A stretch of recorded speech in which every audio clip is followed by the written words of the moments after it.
Hello everyone, I hope you're all doing well. I'm Kirti Sophia Panachan, and in today's session we'll be learning the poem Tulips by Sylvia Plath, and this is part 3. Stanza 3. My body is a pebble to them. They tend it as water. Tends to the pebble it must run over, smoothing them gently.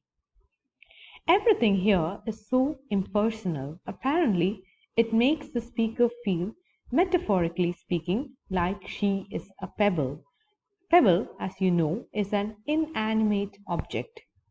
So here, the speaker is imagining the nurses caring for her is like water that rolls and tumbles the pebbles and make the pebble wear it down, however, very gently.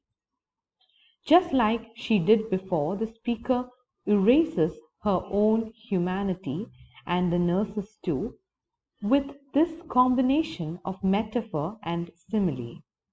People become objects. What's so strange about this image is that while it's totally chilling, it's also strangely peaceful and beautiful. They bring me numbness in their bright needles, they bring me sleep. Here, the speaker is telling about the injections that the nurses give her while she's having pain, so that there will be a numbness after the injection and she will fall asleep very quickly. The whole poem seems to be filling up with a kind of numb emptiness, but the phrase bright needle creates a fear within us, but at the same time, we feel that phrase to be extremely beautiful. Okay, and we are able to imagine the speaker almost enjoying the glitter of the steel, shiny, and strong needle. Now I have lost myself. I am sick of baggage. Now there is a shift in the tone of the poem. The numb loss of identity is starting to almost please the speaker as if she has been set free. She was totally sick of the baggage. She was tired of the things that were weighing her down. And we can see that we at sometimes feel as though what the speaker is feeling at the moment. So by losing the baggage, she has become free. My patent leather overnight case like a black pillbox. The baggage the speaker wants to leave behind is partly literal.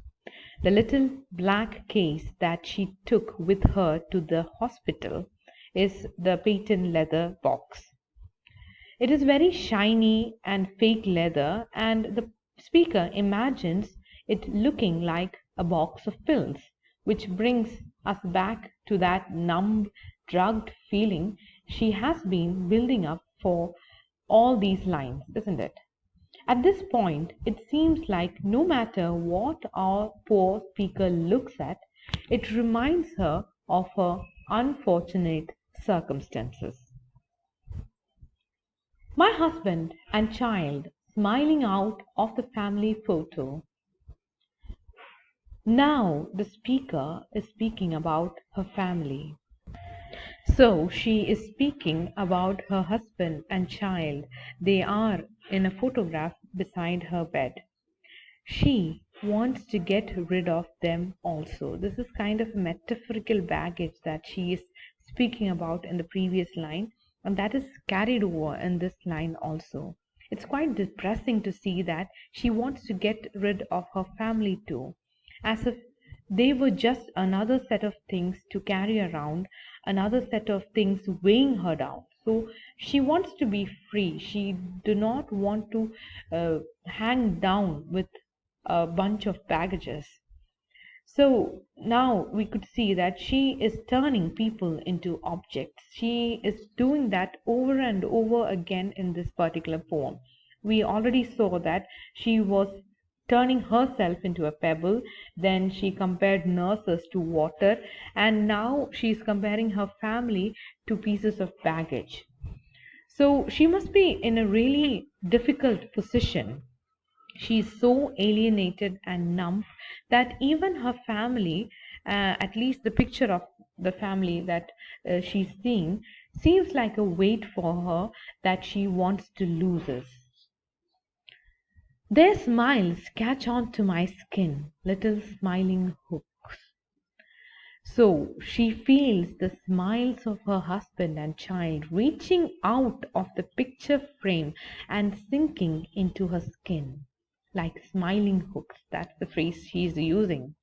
It's a chilling metaphor, isn't it? Not only does that sound painful, it sounds just plain horrifying. Her life must be pretty awful if the smiles of her loved ones, that is, her husband and family and child, creates a pain within her mind. So the poet has used her brilliance over here because she has taken the speaker's suffering and twisted it into pain and ugliness, even though the happiest memory is draining her down. Moving on to the next stanza. I have let things slip, a 30-year-old cargo boat stubbornly hanging on to my name and address. Now she lets us know that she is 30 years old. This is one of a few personal details that we get about the speaker from this poem.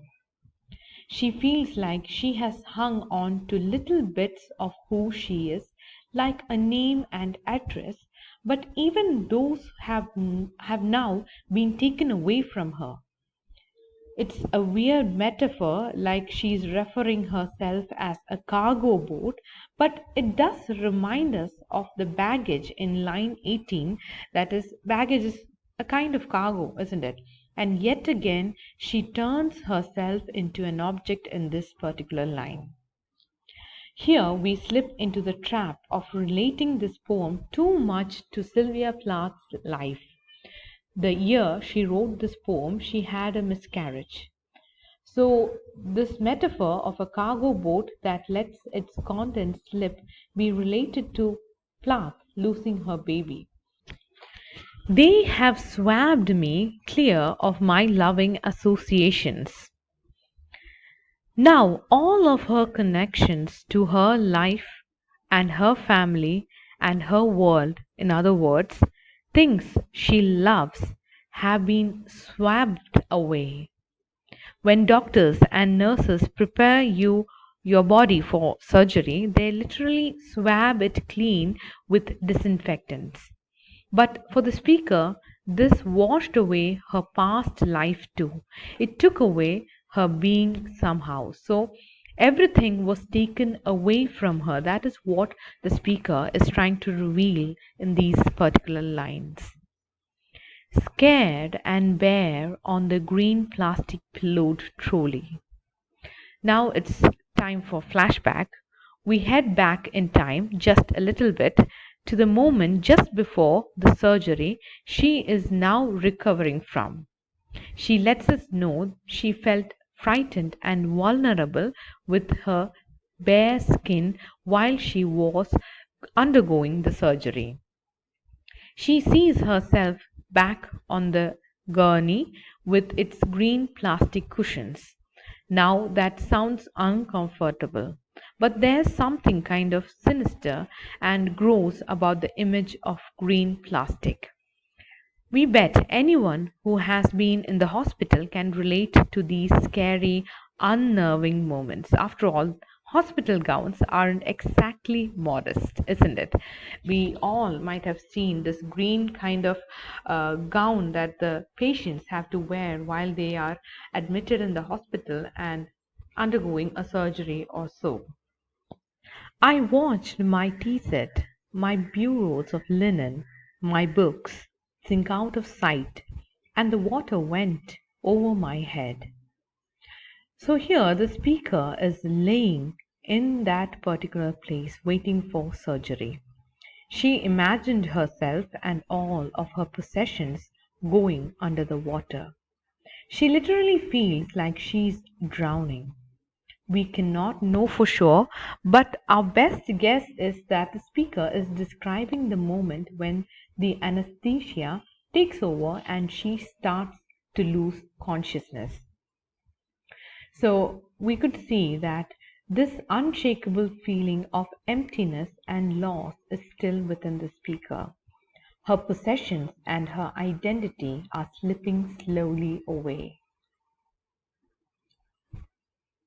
I am a nun now. I have never been so pure.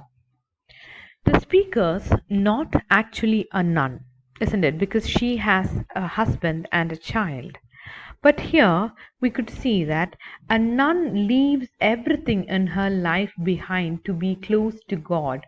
So maybe the speaker is telling that she has also given up everything in life, and that is why she is comparing herself to a nun. Or maybe she is just being sarcastic, using pure in the literal sense of all scrubbed and clean, while inside she really feels just plain awful.